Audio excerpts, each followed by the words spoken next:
एक लड़की, एक औरत ने सांप को दिया जन्म। हैरत अंगेज सनसनीखेज वीडियो आज आपके सामने लेकर आए हैं दोस्तों, जहां एक औरत ने सांप को दिया, अपने पेट से पैदा किया बच्चे की जगह पर सांप। फिर जो हुआ दोस्तों, जानकर रोंगटे खड़े हो जाएंगे। तो जल्दी से दोस्तों, अगर अभी तक आपने चैनल को सब्सक्राइब नहीं किया है तो चैनल को कर दीजिए सब्सक्राइब और बेल के बटन को कर दीजिए ऑन और ऑल नोटिफिकेशन के ऑप्शन को दबा ले। दोस्तों, आपने सुना होगा कि इंसान के पेट से इंसानी बच्चे ही पैदा होते हैं, लेकिन बाज औकात दोस्तों कुछ ऐसे मामले होते हैं जहां पर लोगों ने, औरतों ने इंसान के जगह जानवर को या सांप और दूसरे तरह के दिखने वाले बच्चे को पैदा किया है दोस्तों। तो कब एक औरत सांप को जन्म देती है, और जब औरत ने सांप के बच्चे को जन्म दिया दोस्तों, तो फिर जो हुआ जानकर आपके भी रोंगटे खड़े हो जाएंगे। तो चलिए दोस्तों, वीडियो का आगाज करते हैं। औरत ने बच्चे की जगह सांप को दिया जन्म, फिर जो हुआ, चलिए दोस्तों वीडियो देखते हैं। दोस्तों, एक औरत, एक लड़की जो नहायत ही खूबसूरत थी, इतनी खूबसूरत थी कि उसको जो भी देखता उसके ऊपर आशिक हो जाता। एक दिन वो लड़की कहीं जा रही थी कि अचानक से एक गैर मुस्लिम शख्स की नज़र उस लड़की पर पड़ता है और वो उसका दीवाना हो जाता है, उससे शादी करना चाहता है। लेकिन ये लड़की बहुत ही ईमान वाली थी और इस्लाम को पसंद करने वाली थी, इस्लाम पर फिदा होने वाली थी, लिहाजा उसने उस गैर मुस्लिम पर ध्यान नहीं दिया। और बाद में दोस्तों, उस हसीन और जमील लड़की का निकाह उसके माँ बाप ने एक मुस्लिम नौजवान के साथ उसका निकाह कर दिया। जब मुस्लिम नौजवान के साथ उस लड़की का निकाह हो गया दोस्तों, तो उसका शौहर अपने बीवी से बहुत मोहब्बत करने लगा और उनकी ज़िंदगी बहुत अच्छा पटरी में चल रही थी। लेकिन जैसे ही इस लड़की के शादी की खबर उस गैर मुस्लिम को पड़ा कि उस लड़की का शादी हो गया है, निकाह हो गया है, तो वो बौखला जाता और कहा कि अगर उस लड़की को मैं हासिल नहीं कर पाया, दूसरे के साथ उस लड़की की शादी हो गई है, तो मैं उसको कभी भी आबाद नहीं रहने दूंगा। और उसके बाद क्या था दोस्तों, वो गैर मुस्लिम शख्स जंगलों में चला जाता है और वहाँ एक तांत्रिक के पास जाके जादू टोना करवा के उस औरत के ऊपर जादू टोना करा देता है। इधर दोस्तों, उस जादू टोना का असर देखने लगा और उस लड़की का शौहर धीरे धीरे उस लड़की से मोहब्बत की जगह नफरत करने लगा। इधर दोस्तों, शौहर उस लड़की के से दूर होने लगा। इधर शादी के 5 साल गुजर गए, लेकिन उस लड़की को कोई औलाद नहीं हुआ। 5 सालों के बाद दोस्तों, उसको एक बेटी हुआ। इधर उस लड़की को एक बेटी होता है। बेटी होने से वो लड़की बहुत खुश होती है कि उसका शौहर तो उसके साथ नहीं रहता है, बहुत कम रहता है, टाइम नहीं देता, लेकिन अब उस अपनी बेटी के साथ ही रहेगी। बहरकैफ दोस्तों, अभी वो औरत खुश थी कि अचानक से एक फ़कीर उसके दरवाजे में आता है और आकर कहता है कि मैं भूखा हूँ, मुझे खाना खिला दो।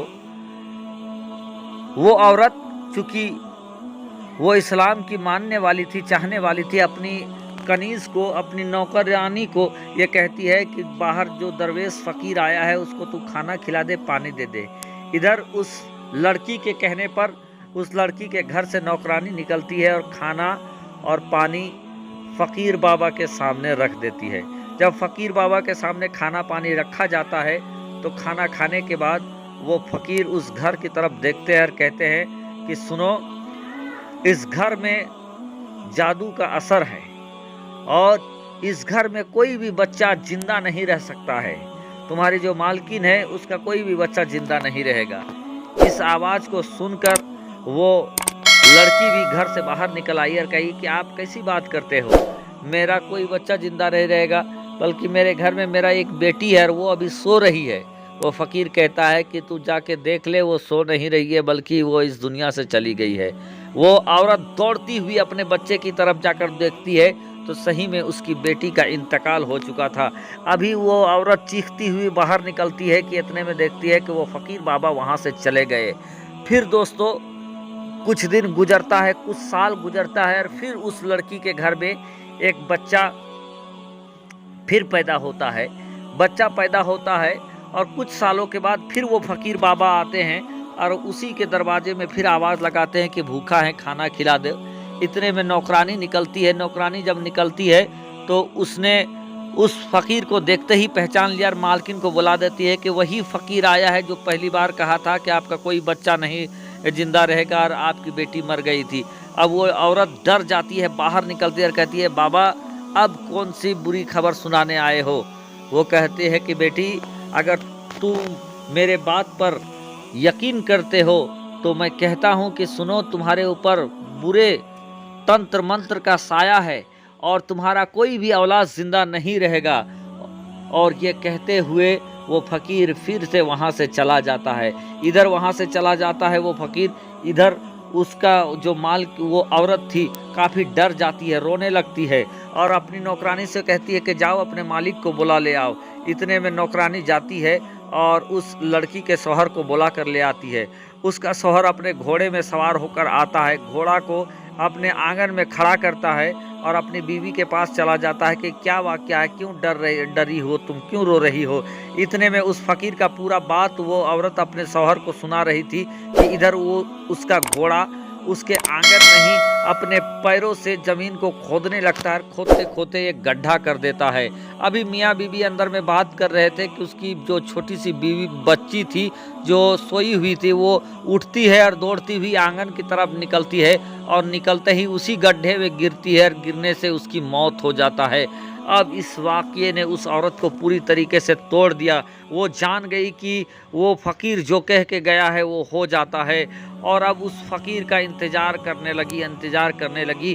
कुछ सालों के बाद फिर वो फ़कीर बाबा आता है और आने के बाद ये कहता है कि आवाज़ लगाता है कि मैं भूखा हूँ, कुछ है खाने को तो मुझे खाने को दे दिया जाए। वो औरत निकलती है और कहती है कि बाबा, आप जब जब मेरे घर में आए हो मेरे औलाद मेरे से दूर हो गया है, अब कोई बुरी खबर मत सुनाना। वो फ़कीर बाबा कहते हैं कि बेटी, अगर तुम मुझ पे विश्वास करती हो तो तुम मुझे अपने घर के अंदर आने दो और सुनो, तुम्हारे ऊपर काला जादू का साया है। इतना सुनना था कि वो औरत कहती है कि अच्छा बाबा, आप घर के अंदर आ जाइए। वो फ़कीर घर के अंदर आते हैं और आने के बाद कहते हैं कि बेटी एक गिलास पानी लाओ। पानी लाया जाता है, पानी पे वो दम करते हैं और दम करके वो कहते हैं कि इस चीज़ को देखो तुम। इस चीज़ को जैसी देखना था दोस्तों कि वो औरत देखती है कि उस पानी के अंदर एक सांप नज़र आ रहा है।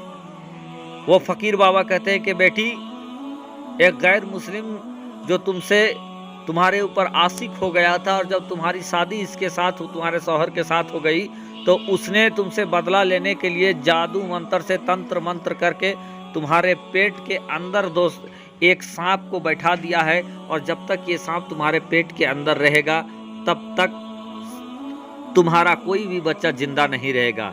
एक ही शर्त में तुम्हारा बच्चा जिंदा रहेगा, जब तुम इस सांप को पैदा करोगी, दुनिया में लाओगी। वो फ़कीर कहता है कि बेटी, तुमको एक मैं वजीफ़ा देता हूँ, इस वजीफ़ा को करना और तुम अपने पेट में हाथ रख के ये बात कहना कि जो कुछ भी मेरे पेट में है वो मेरा बच्चा है और मैं उसको पैदा करना चाहती हूँ। तुम अगर ऐसा कहोगी तो वो सांप तुम्हारे पेट में बढ़ना चालू हो जाएगा और जैसा बच्चा पैदा होता है वैसे ही वो बाहर आ जाएगा और जब एक बार वो बाहर आ जाएगा तो फिर तुम्हारा वो जादू ख़त्म हो जाएगा। जो वजीफ़ा देता हूँ वो वजीफ़ा भी करते रहना, इस वजीफ़ा की ताकत से वो सांप मरा हुआ पैदा होगा। दोस्तों, ये सुनने के बाद वो औरत कहती है कि ठीक है बाबा, आप जैसा कहेंगे हम वैसा ही करेंगे और उसके बाद वो औरत वजीफ़ा करने लगती है।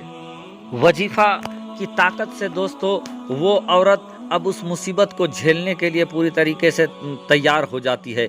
इधर वजीफ़ा करते करते 9 महीना आ जाता है और उसको पेट में डिलीवरी का दर्द होता है। इधर उस औरत ने दोस्तों एक दाई को बुलाया और कहा कि दाई, मेरा बच्चा पैदा होने वाला है और अगर ये बच्चा अगर कोई सांप भी निकला तो आप डरिएगा नहीं, बल्कि आप उसको अलग कर दीजिएगा। फिर क्या था दोस्तों, दर्द बढ़ने लगता है और दर्द बढ़ते बढ़ते डिलीवरी का वक्त हो जाता है और वो औरत एक सांप को पैदा करती है। लेकिन दोस्तों अब ये सांप जो था वो जिंदा पैदा नहीं होता है, बल्कि वजीफा की ताकत से वो मुर्दा पैदा होता है, जिसको वो दाई निकालती है और बाहर फेंक देती है। साथ ही साथ उस लड़की को सांप के साथ उसका एक बेटा भी पैदा होता है, और उसके ऊपर दोस्तों जैसे ही पेट से सांप निकलता है, उसके ऊपर जो भी बुरा साया था, जादू था, वो सारा खत्म हो जाता है, और उसके बाद उसकी जिंदगी फिर खुशहाली में बदल जाती है। इधर वही अल्लाह वाला दोस्तों एक ऐसा दुआ कर देते हैं कि जिस जालिम शख्स ने उस औरत के ऊपर काला जादू किया था, उसका जादू वो खुद पलटा देते हैं, जिसकी वजह से दोस्तों वो इंसान जंगल की तरफ फिर जाता है, और जा रहा था वो गैर मुस्लिम कि अचानक से उसको एक सांप डसता है, और उसी सांप के जहर की वजह से उस गैर मुस्लिम का मौत हो जाता है। तो दोस्तों जो दूसरे के लिए गड्ढा खोदते हैं, वो एक दिन उस गड्ढे पे जरूर गिरते हैं। तो इसलिए दोस्तों दूसरों की मदद करें, दूसरे के लिए गड्ढा ना खोदें। शुक्रिया, आदाब।